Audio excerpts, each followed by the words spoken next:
Chers téléspectateurs, bienvenue à la suite de ce journal. D'abord, le sommaire.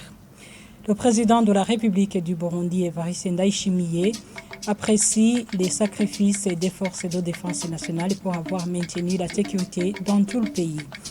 Et l'utilisation des engins usés est la principale cause des accidents routiers, déplore le directeur général d'OBECA, cabinet de conseil en sécurité routière. Voilà le sommaire.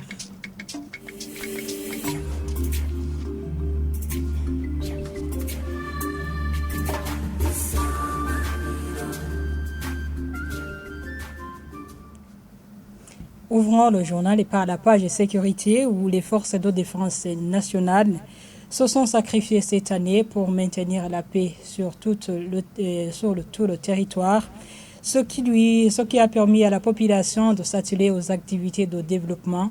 Satisfaction du président de la République du Burundi, c'était lors de la présentation des vœux au couple présidentiel de l'an 2023 par les corps de défense et de sécurité ce vendredi. Le président Evariste Ndayishimiye s'est réjoui du retour massif des réfugiés burundais de tout le pays. Suivez-le. Duhuriye muri uru rubanza igihugu cyacu kirangwamwo amahoro n'umutekano mu mpande zose. Nous nous rencontrons dans cette fête au moment où le pays est caractérisé par la paix et la sécurité dans tous les coins. Les Burundais et les étrangers vivant sur le sol burundais vaquent à leurs activités quotidiennes sans problème. C'est grâce à votre bravoure et la manière dont vous vous donnez corps et âme, ce qui a caractérisé chacun de vous dans vos tâches.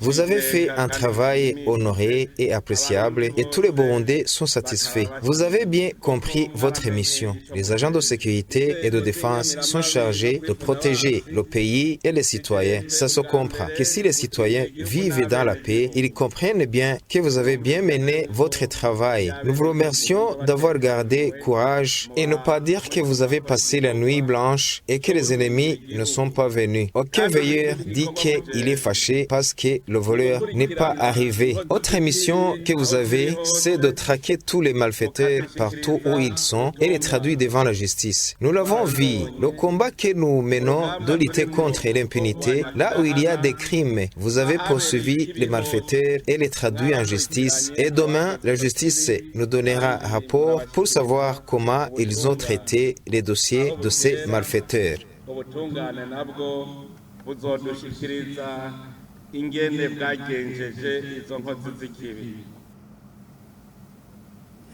En page de transport, le comportement des conducteurs au volant est l'une des causes principales des accidents routiers.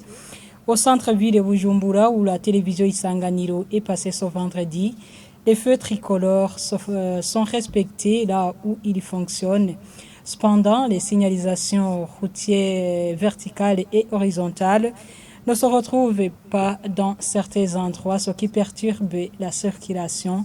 Armée Mutore a fait le tour. Le respect du code de la route a encore du chemin à faire au Burundi. Conducteurs et piétons n'ont pas encore fait leur. La culture du respect du code de la route et de la signalisation routière. Là où nous sommes passés ce vendredi au centre-ville de Bujumbura, les conducteurs de voitures et motos respectent les feux tricolores, là où les dispositifs sont fonctionnels, ce qui n'est pas le cas pour les piétons qui semblent ne pas encore compris les règles de la circulation. La signalisation verticale existe à certains endroits, mais pas dans d'autres, et là où elles se trouvent, elles ne sont pas du tout respectées. C'est le cas des signalisations interdisant de stationner ou de garer qui ne sont pas respectées. Les véhicules stationnent sur les trottoirs comme si de rien n'était. Un phénomène qui est aggravé par la pénurie de carburant qui s'observe ces derniers jours, une situation qui oblige les conducteurs de véhicules à faire le fil jusque dans les routes, bloquant ainsi la circulation en ville. Ce qui se remarque aussi, c'est qu'à certains endroits, les feux tricolores ne marchent plus ou tombent souvent en panne, ce qui paralyse parfois la fluidité de la circulation et sème le désordre parmi les usagers de la route. La signalisation horizontale est inexistante à certaines parties de la voirie urbaine ou a tout simplement disparu. L'agence routière du Burundi, ARB, a un projet d'instaurer et de restaurer ce type de signalisation, ce qui facilitera et améliorera la circulation routière routière. La sécurité routière devrait être prise en considération de manière plus rigoureuse par les concernés. Le code de la route devrait aussi être respecté par non seulement les usagers de la route, mais aussi par la police de roulage. Les panneaux de signalisation devraient être érigés partout et les permis de conduire devraient être attribués aux vrais conducteurs. Ce sont certaines des suggestions des conducteurs qui se sont entretenus avec la télévision Isanganiro, mais qui n'ont pas voulu se manifester sur nos appareils. Lors de la célébration de la journée africaine sur la sécurité routière et la journée dédiée au souvenir des victimes des accidents de la route le 24 novembre dernier à Bujumbura, il a été rapporté que le comportement du conducteur est l'une des causes majeures à l'origine des accidents de la route au Burundi. Toujours en page et transport, l'utilisation des véhicules usés est l'une des causes des accidents routiers. Selon le directeur général du cabinet de conseil en sécurité routière, les statistiques des organisations internationales comme la Banque mondiale montrent que le Burundi figure parmi les pays ayant un parc automobile très vieux.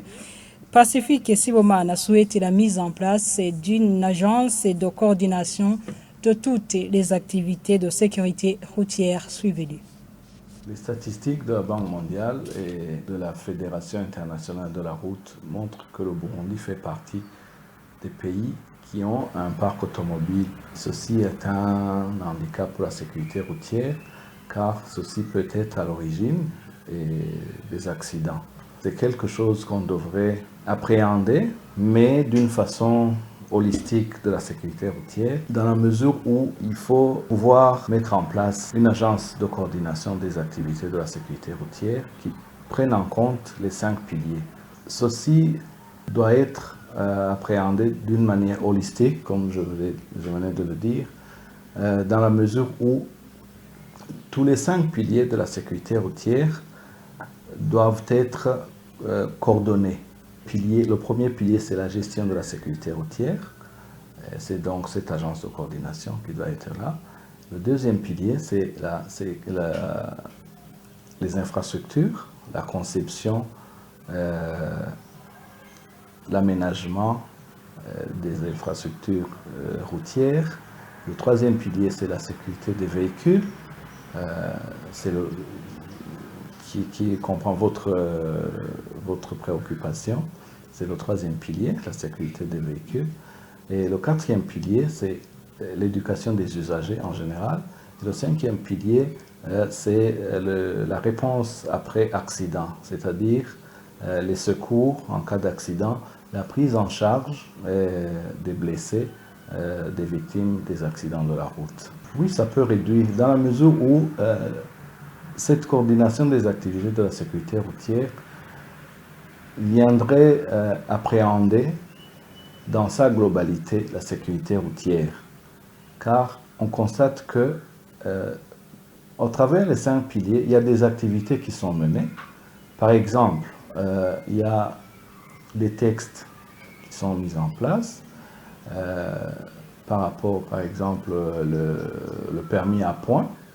Mais si cela n'est pas suivi, par exemple, le permis à points, alors qu'il n'y a pas un système informatique qui puisse montrer à l'agent qui se trouve à Changuzo le délit que monsieur a fait à Bujumbura et qu'il lui reste 2 ou 3 points, car si le permis n'est pas suspendu, personne ne va savoir, l'autre agent, que ce permis a commis une infraction ou un délit à Bujumbura.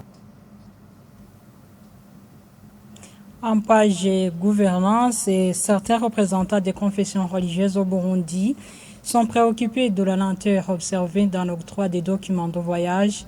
Lors d'une réunion tenue à leur intention ce jeudi, Martin Niteretse, ministre en charge de l'Intérieur, a promis l'augmentation de ces documents.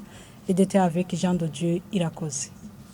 Dans cette réunion, les documents de voyage délivrés par les services d'immigration ont retenu l'attention de certains représentants des confessions religieuses Une question du moment qui hante, selon son responsable religieux, les demandeurs de ces documents. Ma question est relative aux documents de voyage, passeport, laissez-passer, carte CPGR. Les demandeurs paient pour ces documents, mais ils sont obligés d'attendre ces documents pendant une longue période. Il se lamentent beaucoup face à cette situation. Comme cela relève de vos fonctions, nous voudrions vous demander de voir comment résoudre cette question. Pour le ministre de l'Intérieur, Martin Nitelete, un projet d'augmentation de ce document existe, notamment de nouveaux livrets déjà commandés.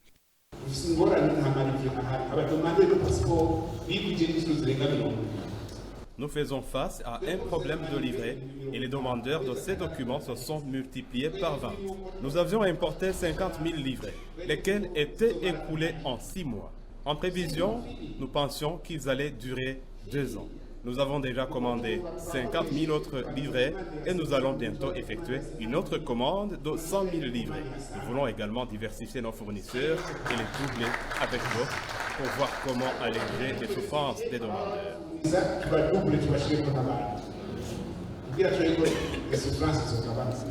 D'après cette autorité ministérielle, l'augmentation de ces documents de voyage contribuera en outre à la lutte contre la corruption au sein des services habilités à l'octroi de ces documents.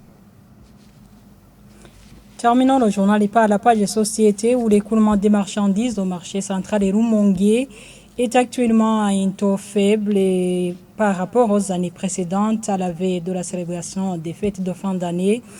Les consommateurs rencontrés sur place évoquent la flambée des prix alors que les sources de revenus sont restées les mêmes. L'État avec Jean-Pierre Misako. Mais si le marché central de Rumongue est trop fréquenté ces derniers temps, les commerçants disent ne pas vendre en quantité et en valeur par rapport aux années écoulées, que ce soit du côté des habits, que ce soit du côté des denrées alimentaires. Les prix ont grimpé alors que les sources de revenus n'ont pas suivi le mouvement, expliquent certains acheteurs rencontrés sur place. Tout en reconnaissant la hausse des prix, tous les produits ces derniers temps, ce consommateur rencontré au stand vendant les poissons dit tout faire pour avoir à offrir à ses enfants, se servant des maigres moyens financiers à sa disposition. Que ce soit les commerçants, que ce soit les consommateurs qui se sont exprimés, tous demandent au gouvernement burundais de tout faire afin que les prix cessent de grimper. La situation se présente ainsi à la veille de la célébration des fêtes de Noël et de Nouvel An. Et voilà, c'est par ici que nous montrons un point final à ce journal et merci de l'avoir suivi. Au revoir.